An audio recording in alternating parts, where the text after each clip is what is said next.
સવારથી સાંજ સુધી દોડવું એ જીવન નથી, એ માત્ર ટકાવારી છે.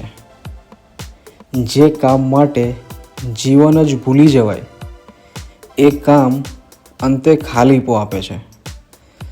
સફળતા એ નથી કે આપણે કેટલું કમાઈએ છીએ.